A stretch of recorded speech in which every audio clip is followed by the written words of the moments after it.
ओम परमात्मने नमः। आप सभी का इस ज्ञानपथ सरोवर पर स्वागत है, हार्दिक अभिनंदन है। आप आए हम सभी कुछ और बिंदुओं पर विचार करते चलें।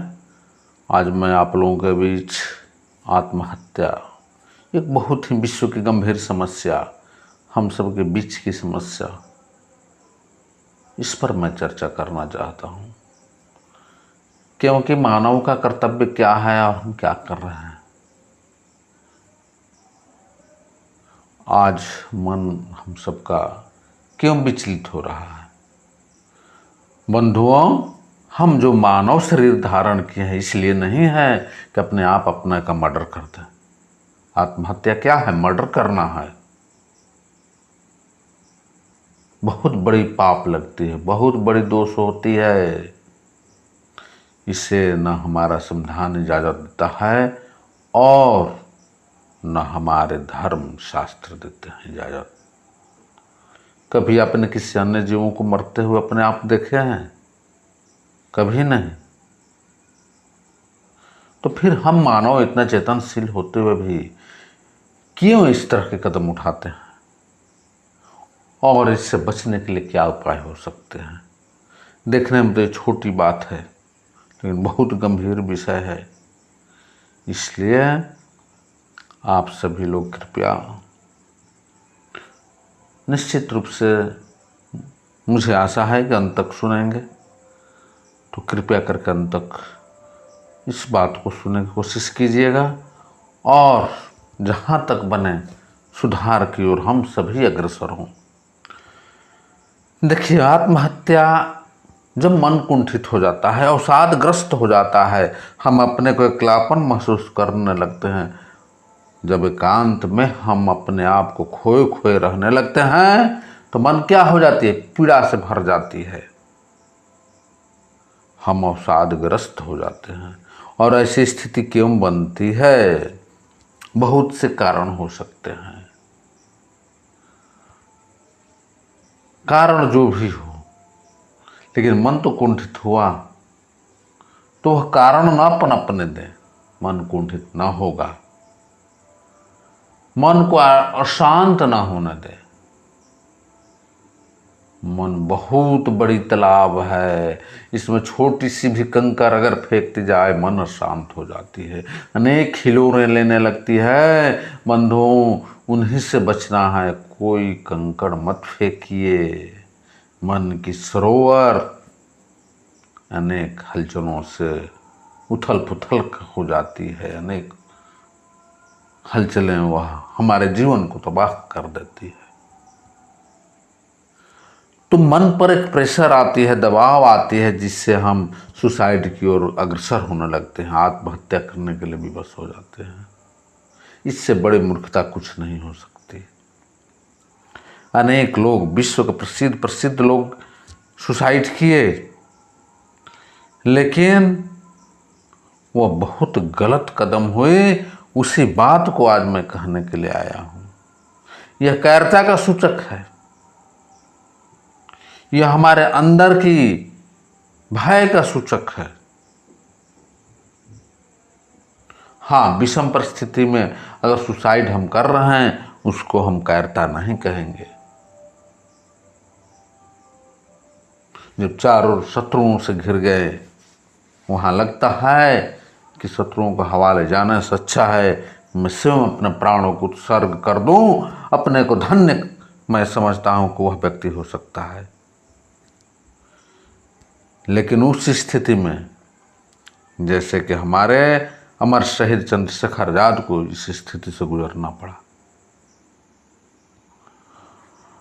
तो वह स्थिति की अलग बात है। लेकिन सामान्य रूप से अगर कोई व्यक्ति अपने को सुसाइड करता है, आत्महत्या करता है, वह गलत चीज़ है। तो मन पर प्रेशर होगी इस स्थिति में, तो व्यक्ति गलत कदम की ओर अग्रसर हो जाता है। तो मूल कारण यही है कि जब मन पर अवसाद होती है, मन कुंठित होता है, तो हम हत्याएं कर लेते हैं। तो इसलिए इन सब चीज़ों से बचने के लिए क्या ज़रूरत है? उसकी खुराक चाहिए, दवा चाहिए, निवारण चाहिए। और वह क्या हो सकता है? वह पहली चीज़ है कि हम एकांतवास न करें। जब भी बुरे विचार आए, हम समूह में जाना सीखें। हम अपने परिवार के बीच रहें, दोस्तों के बीच रहें। मन को बोझ हल्का करने के लिए उस बात को शेयर करें। जिनसे भी मेरे नज़दीकी संबंध है उनसे शेयर करें। माता पिता, भाई बहन, फ्रेंड, दोस्त जो भी हो, कोई तो अपना है। हर बात हर किसी से हम समझ रहे हैं कि नहीं कही जाती, लेकिन किसी से ज़रूर शेयर कीजिए और अपने मन के बोझ हल्का कीजिए। मेडिटेशन अवश्य करें। मेडिटेशन वह औषधि है जो हमारे अंदर की कुंठित भावना को साफ कर देती है और हमारे मन में सकारात्मक ऊर्जा भर देती है। सकारात्मक ऊर्जा भरने से हम क्या होते हैं? कभी भी गलत काम नहीं करते। तो किसी शिक्षक के गाइडलाइन में, किसी सद्गुरु की गाइडलाइन में हम मेडिटेशन करें। सुबह शाम दोनों वक्त ब्रह्म मुहूर्त के समय में जाकर तो देखिए। यहाँ तो हमारी आदत पड़ी रहती है 8 बजे तक सोने के लिए। शायद किसान को छोड़कर कोई ऐसा वर्ग नहीं होता है जो प्रातः काल रात्रि में ब्रह्म मुहूर्त में उठता हो। किसान एक योगी है। जिस प्रकार से योगी संत ब्रह्म मुहूर्त काल में जग जाते हैं, उसी प्रकार से किसान भी जगता है। लेकिन अधिकतर यह ऐसी स्थिति बनती जा रही है सूर्योदय के बाद तक सोने की आदत। इसको भी हमें छोड़ना होगा, इसको भी छोड़ना होगा। और ब्रह्म मुहूर्त काल में जो 3 से 6 बजे तक की अवधि होती है, इस काल में हम मेडिटेशन करके देखें, ध्यान साधना को अपना कर देखें, धारणा ध्यान समाधि की ओर अग्रसर हों। देखिए आपका जीवन आनंद से भर जाता है, आनंद से भर जाएगा। मेरा ये पूर्ण दावा है, इसमें कहीं कोई डाउट नहीं है, कहीं कोई प्रश्न नहीं है।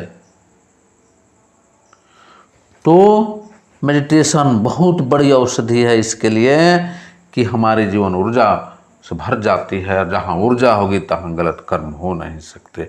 नेगेटिव थिंकिंग कभी ना आना दे दिमाग में। जो है नेगेटिव बातें आती हैं, हमको उलझा कर रख दे जाती है। मन अवसाद में हो जाता है, मन कुंठित होने लगता है।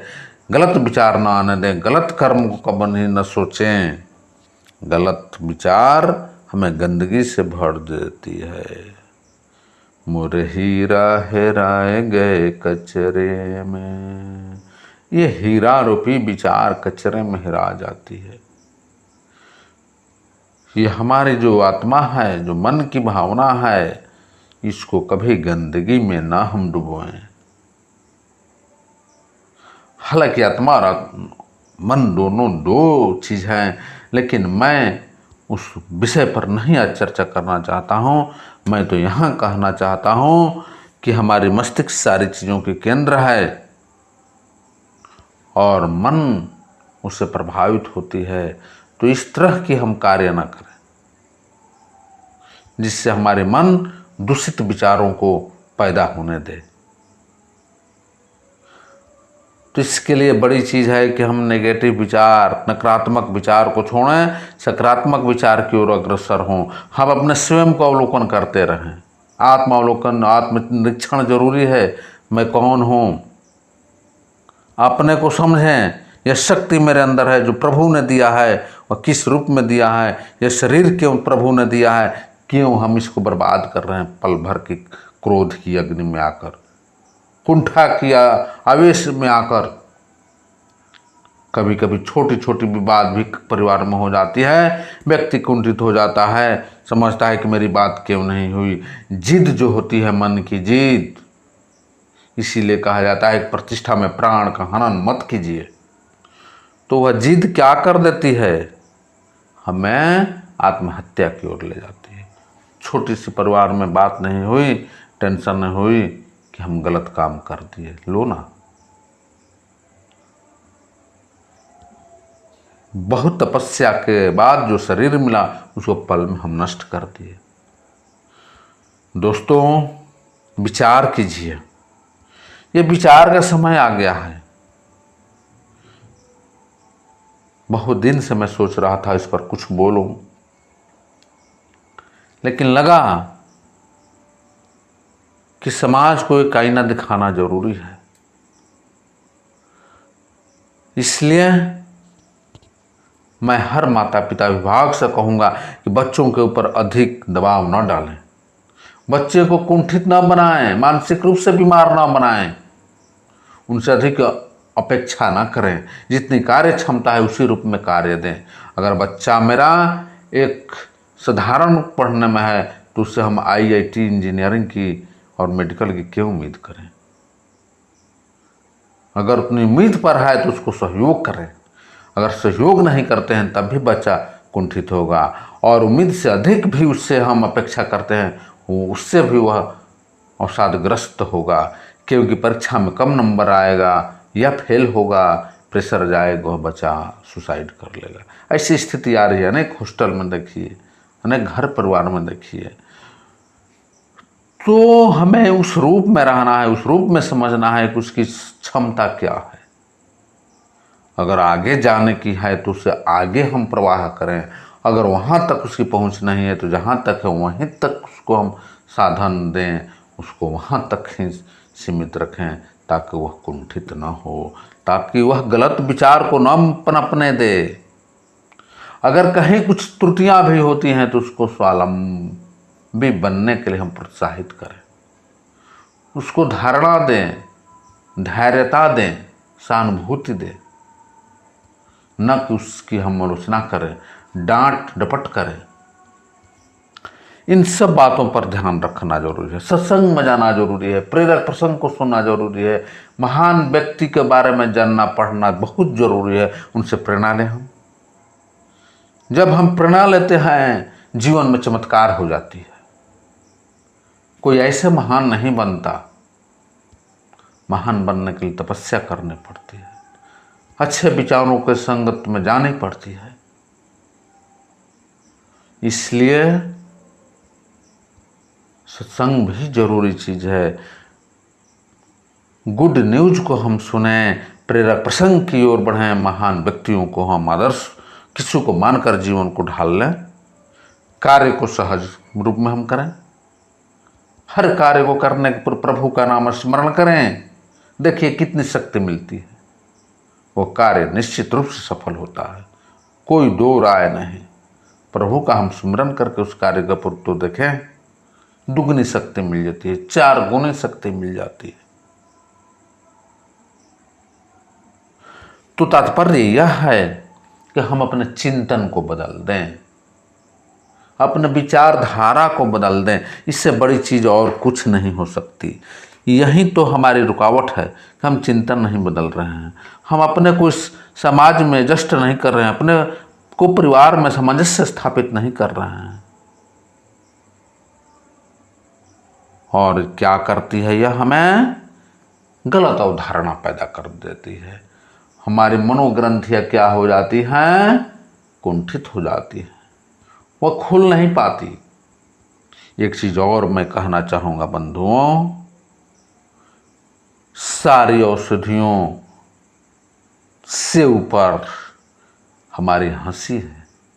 खुलकर हंसना चाहिए, इससे रोम रोम खिल जाते हैं। मन में प्रसन्नता की जो मुद्रा होती है वो एक अलग पहचान छोड़ती है। हमारे रग रग में खून की दौड़ान तीव्र हो जाती है, मन की कुंठा की भावना समाप्त होने लगती है। तो हम उस वातावरण में भी रहें जहां हमें खुलकर हंसने को मौका मिले। खुलकर हंसना बहुत जरूरी है, क्योंकि ये हमारे मन, शरीर और अध्यात्म यानी आत्मा तीनों के ऊपर असर डालती है और उसको प्रवाहमय बना देती है, गतिमान बना देती है। तो निष्कर्ष के तौर पर हम क्या कह सकते हैं कि मन का अशांत होना, कुंठित होना, मन पर अधिक कार्य का प्रेशर होना, कार्य क्षमता से अधिक उम्मीद कर लेना, अपने मनोभाव को न समझना ही आत्महत्या का कारण है। और इसका निवारण यही है कि हम सत्संग साधना की ओर अग्रसर हों, महान पुरुषों, सद्गुरुओं, संतों की वाणियों को सुने, उनके संपर्क में रहें, सकारात्मक विचार की ओर जीना सीखें, सकारात्मक ऊर्जा को स्वयं में धारण करना, आत्मसात करना सीखें, अपने चिंतन को बदल दें और जितना मेरी क्षमता है उसी के अनुसार कार्य करने के लिए सहज भाव में करना सीख जाए, सहज भाव में करना, प्रभु का नाम लेकर सीख जाएं। देखिए जीवन आनंद के रूप में बदल जाती है, कहीं कोई समस्या नहीं, कहीं कोई समस्या नहीं रह जाती है। तो बंधुओं, मैं आप लोगों से बस यही प्रार्थना करना चाहता हूँ, मेरी आग्रह है, निवेदन है कि जीवन को यूँ न खोएं। मानव जीवन अनमोल है, इसे व्यर्थ नष्ट न करें। कृपया अपने को बचाएं, अपने परिवार को बचाएं, समाज को बचाएं, सहयोग करें। मैं सहयोग इस रूप में चाहता हूँ कि मेरे इन वाणियों को आप दूर दूर तक पहुँचाएं। क्या लगता है? इसको शेयर करना है अपने दोस्तों के बीच, परिवार के बीच, एक दूसरे के पास भेजें। अगर मेरे विचार अच्छी लगती है तो